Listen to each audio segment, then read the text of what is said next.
What's up everyone, I'm Endless and I'm pumped to be bringing you my first ever Wi-Fi upload. For those who don't know me, I'm a long-time draft veteran. I've been playing draft since 2017 when Ultra Sun and Ultra Moon released. I primarily play Showdown Draft for most of my time, and even have run various large leagues and tournaments, alongside having a few Showdown championships to my name. About 2 years ago I began playing Wi-Fi, and now that I can finally upload, here to share my journey with all of you. Before I tell you what mons I drafted, here's a bit of info about the league itself. UPA is an Ubers league run by my good friend Dashing Septile. He's played in my Showdown League BPL for a couple seasons now, and we even met up in person at the Peoria VGC Regional. The rules are pretty simple: 150 points for 10 to 12 mons, with only a maximum of 50 points being spent on your Ubers. There's also a Terra tax on Terra captains, with them costing additional points. UPA follows the standard rule set used by most Showdown leagues, where Terra captains can Terra into any type, but the type must be disclosed at team preview. With all that said, let's get into my team. My first pick is a bit of background to it. In late 2022, when Scarlet and Violet first dropped, I played in an Ubers draft tournament with a cash prize. In that tournament, I have 3 Ubers: the absurdly broken Miraidon, the always solid Mega Metagross, and my first pick here in UPA, Last Respects Basket Legion. I won that tournament in the $125 prize, and while I will likely never get to use Miraidon again, when Basket Legion fell to 7th pick in UPA, I knew I had to write it back. Basket Legion will be named Kaleido Heart, as that is the boss monster of Shizu tier limits, the most dominant Yu-Gi-Oh deck to ever exist. A fitting theme for a team with, in my opinion, the most powerful legal Uber on the board. And on top of that, I decided to make a statement. When I won the Bandless Battle Wars tournament, I only brought my Pelipper to 2 games in my entire run. So in UPA, I decided to not draft Rain at all, to prove that Last Respects is broken, even without Basket Legion having Rain support. So let's see if I'm good enough to break this Pokemon without the usual Pelipper it's paired with. For those who don't know, Basket Legion has access to the most broken attacking move of all time, Last Respects. Last Respects is the best attacking type in the game and gives 50 base power for each of my Pokemon that are fainted. With adaptability to boost the Inverter, and the possibility of boosting speed with Choice Scarf, Agility, or a team member manually setting Rain, Basket Legion is bar none the best cleaner legal in the league. Now I do need to mention that I made quite a few changes to this draft in Grace. This is highly unusual for me, but due to snipes during the draft, I ended up being forced to reroute how I wanted the draft to play, and as a result did make 4 changes. I'll mention which mons I grabbed in Grace and what I had beforehand. Originally my second pick was base form Zamazenta, but due to some later picks, I dropped it for my actual second pick, Rule Kalos, the Reshiram. With such an amazing cleaner to start my team off, I wanted an absolute nuke of a breaker to kill 1 or 2 opposing Pokemon and then go down to power up Last Respects. Reshiram is a very good option for this, as its stabs hit insanely hard. Most opposing teams will be forced to make their Terra Captain a normal or dark type to handle Basket Legion, and thus they won't be able to resist Reshiram, enabling it to force them out and get gigantic hits off on the opponent. I don't love my Ubers both being below 100 base speed, which is why I originally had Zamazenta in this spot, but based on how the draft ended up, I'm fine with it.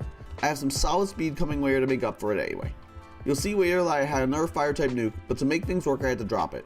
While I don't think Reshiram is actually as good of a breaker as the Pokemon I dropped, I'm confident it will do everything I needed to this season. Now that I have both of my Ubers secured, I can move on to my first non-Uber pick. For round 3 I took one of my signature Pokemon Generation 9, and my personal favorite mon to use in draft this gen. Here's Kikalos the Deoxys Speed. Dio gives me great speed to make up for my 2 Ubers being slow. It is an amazing revenge killer, and can also provide tons of utility through hazards, status, and knockoff. It's also able to run offensive sets if the matchup calls for it, although these are generally less effective in Ubers than standard draft. I'm pumped to be bringing my favorite draft mon to my first ever upload league. For round 4 I took my favorite Pokemon in general, presenting Sharon the Garchomp. I've loved Garchomp since using it in Pokemon Diamond, my first ever video game. It is just as amazing in draft as always. Garchomp provides solid bulk and okay speed while taking hazards pressure off of Dio. It also can break down teams with offensive sets, and provides a good pivot into electric and fire types to let my Ubers not need to take those hits. I expect to likely end up bringing Scarf Chomp a lot this season, but we'll see what happens as time goes on. My 5th pick was originally Terra Chiyu, a mon I hadn't used since my first Wi-Fi League early in Gen 9. But due to how the draft turned out and me picking up Reshiram, I dropped it for another dark type, specifically one with a ton of speed. I grabbed Havnus the Darkrai, which funnily enough means I'm using my entire core from a previous Wi-Fi League. I went almost undefeated in it, with Dio, Chomp, and Darkrai.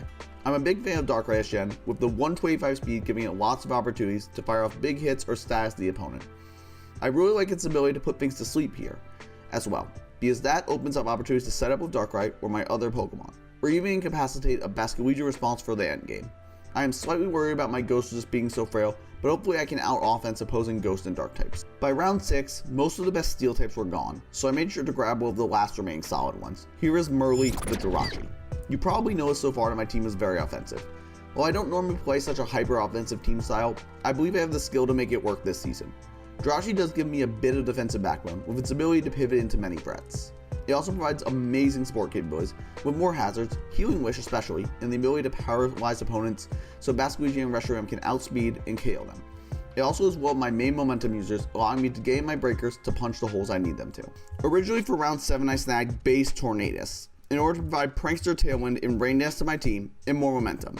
Unfortunately, due to Gris changing the distribution of the points on my team, I could no longer afford it and instead dropped it for a Guido the Driftblim. Driftblim is one of my Terra captains because I had 1 point left over to give it such.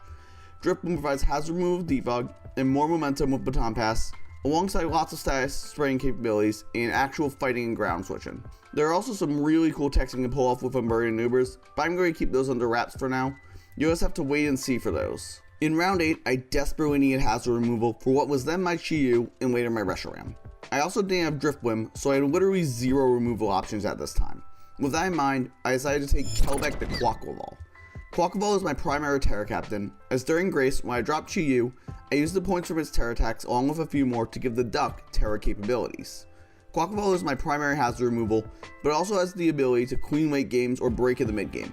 It has multiple forms of momentum too to gain my aura breakers and can even make bulky sets work with Roost.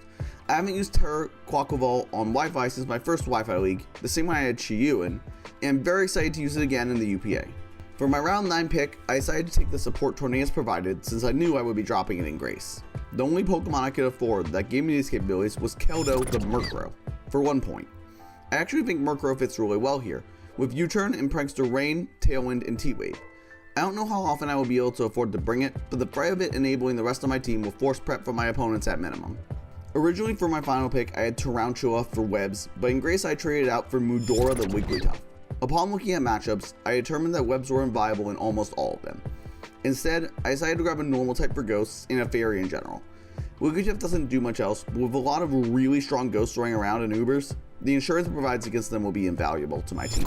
And with that, here's my full draft. To recap, the team is the Last Respects Basculegion, Reshiram, Deoxys Speed, Garchomp, Darkrai, Jirachi, Terra Driftblim, Terra Quaquaval, Murkrow, and Wigglytuff. This team is definitely more offensive than I'm used to. It has quite a few defensive holes I'm not particularly happy about, but I'm super excited to start my YouTube journey with it. I hope you all stick around for the ride. Now that I'm a YouTuber, I guess I need to tell you to like and subscribe. Also check out all the other UPA coaches who will be linked in the description. For my channel, the upload schedule for the near future will be edited videos for UPA on Wednesdays and EEC on Sundays once it starts. I will also have unedited videos for a small league called IDL on Fridays starting in a couple weeks. Thanks for watching.